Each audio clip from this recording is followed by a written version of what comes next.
What's up, ladies and gentlemen? Welcome back to another xClash guide. Today, I'm going to discuss advanced strategies for the Season 1 event. I'm sure you've already seen other guides and introductions from different content creators, and you might still be confused.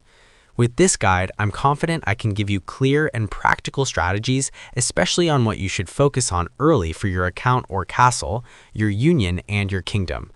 I'll also share mistakes I personally made so you can avoid them. Without further ado, let's get started. So, what should you do first when Season 1 opens on your server? The first thing you should do is unlock the Thermal Furnace, Mithril Workshop, and Union Furnace on the Season page. This is a kingdom quest, so make sure everyone in your kingdom contributes points to unlock these three buildings as soon as possible. What we did was use diamonds to unlock them immediately. If you want a fast start, donating with diamonds is a good option. Once they are unlocked, you can start building them by going to Build, then Season. The main goal of the Season 1 event is to upgrade all seasonal buildings to level 30 as quickly as possible, especially the Thermal Furnace.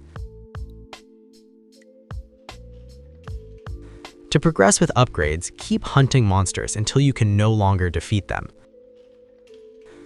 There are three types of zombies in this event: Forest type, Human type, and Nightfall type. On the first day, you will mainly farm coal from these zombies, and the sole purpose of this is to upgrade your Mithril Workshops.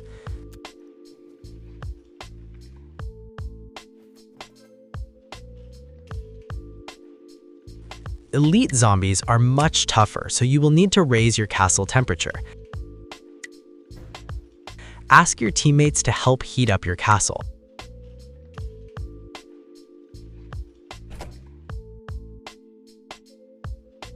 Having a higher temperature provides important buffs once you reach certain thresholds. Ideally, you want to reach 40 degrees. Do not exceed this too much because it becomes pointless. There are no real benefits above 100 degrees. The ideal range is 40 to 50 degrees, so maintain that level. The most useful buffs here are Troops Destruction and Soldiers Morale.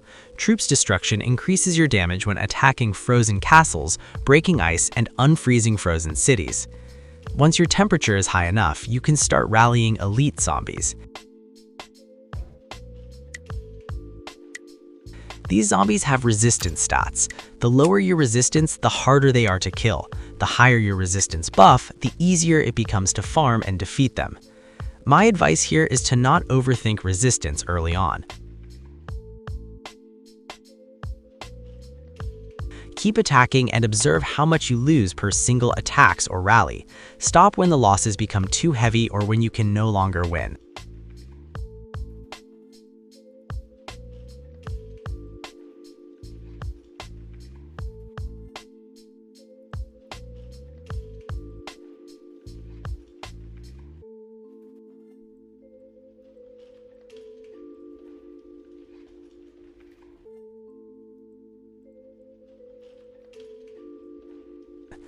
At some point, you won't be able to beat these zombies anymore, and that's your signal to stop and increase your resistance stats.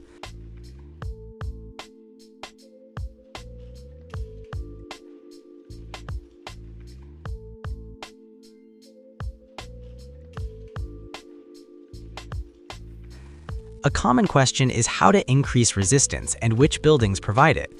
The answer is simple. Resistance buffs come only from the Thermal Furnace. This is why upgrading the Thermal Furnace is extremely important and should be your top priority whenever it's available.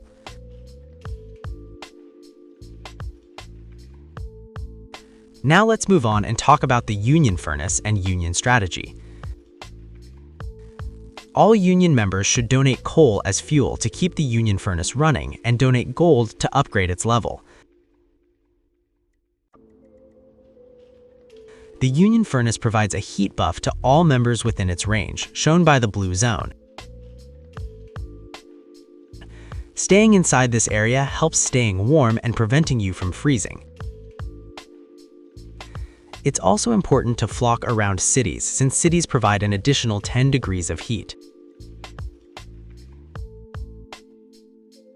If your union places a union furnace inside a city, everyone can avoid freezing even if individual thermal furnaces are turned off as long as there's no cold snap. Make sure your union occupies 2 mines early, preferably on day 1. This event is very troop heavy, so expect heavy troop losses during mine takeovers. Early in the season, it's best to stay near the edges of the map where temperatures are warmer. The closer you move towards the center, the colder it becomes. You can all move inward later once your thermal furnace and union furnace level is higher. For tile pathing, plan ahead and come up with strategies that work best for your union. You only get 2 mine occupation attempts per day, so make every move count. I also recommend that unions in the same kingdom spread out and do not stay close to each other.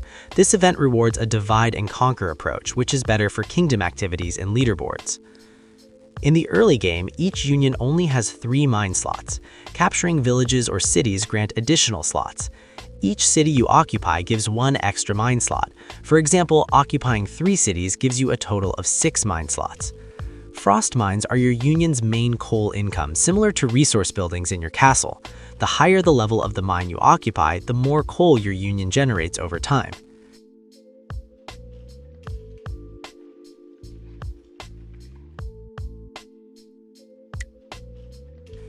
Now let's talk about cold snap and what it actually is. A cold snap is a limited time period where the entire kingdom's temperature drops. Your goal during this event is to avoid freezing until the duration ends. If you successfully avoid freezing, you can claim generous rewards from the objective page.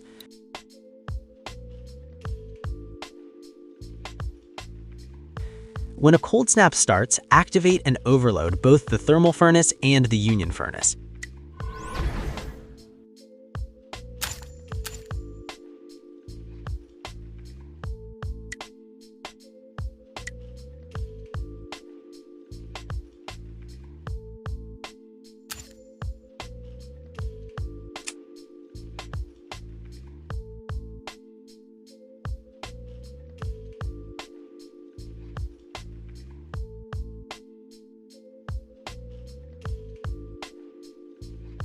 Staying inside a city helps too, since it provides an additional 10 degrees of heat.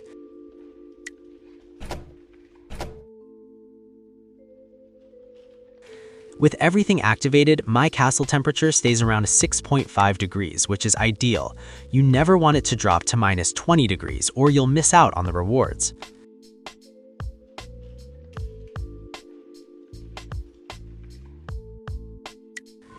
Now let's talk about class and the class hall.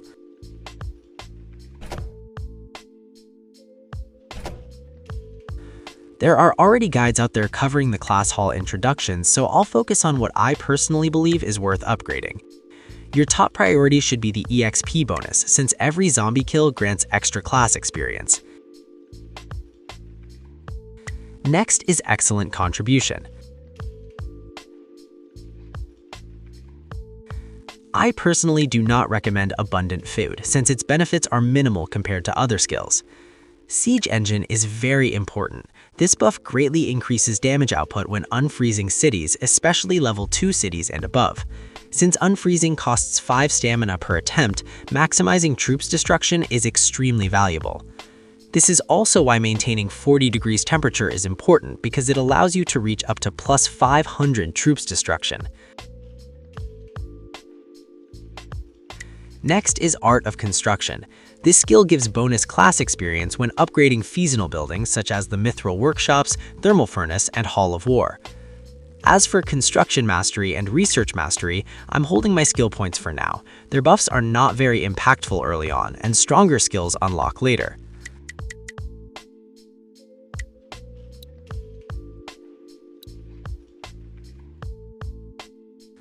Now let's talk about other features in the season page. When Farm Escape opens, complete it immediately. It provides massive coal rewards that will help you upgrade your Mithril Workshops faster.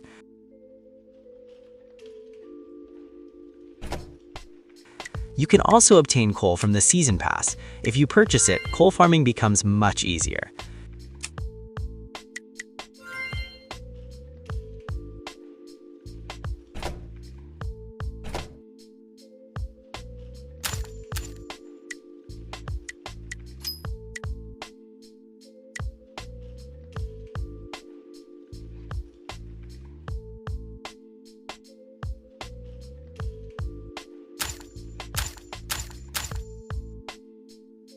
One major mistake I made was upgrading the Halls of War too early. They are very expensive and inefficient in the early stages. I realized it way too late. Focus on maxing your mithril workshops and thermal furnace first. Only upgrade the Halls of War after those are completed.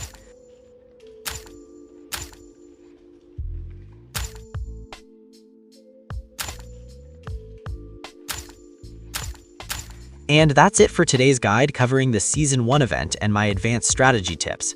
If you learned something from this video and found this guide helpful, make sure to hit the like button, subscribe to the channel, and leave a comment down below. Let me know what part of Season 1 you're currently struggling with, or if there's any topic you want me to cover next. Your feedback really helps the channel grow and helps me create better guides for the xClash community.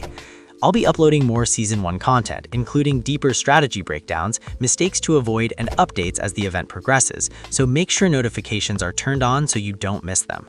Thanks for watching, good luck in Season 1, and I'll see you in my next xClash videos.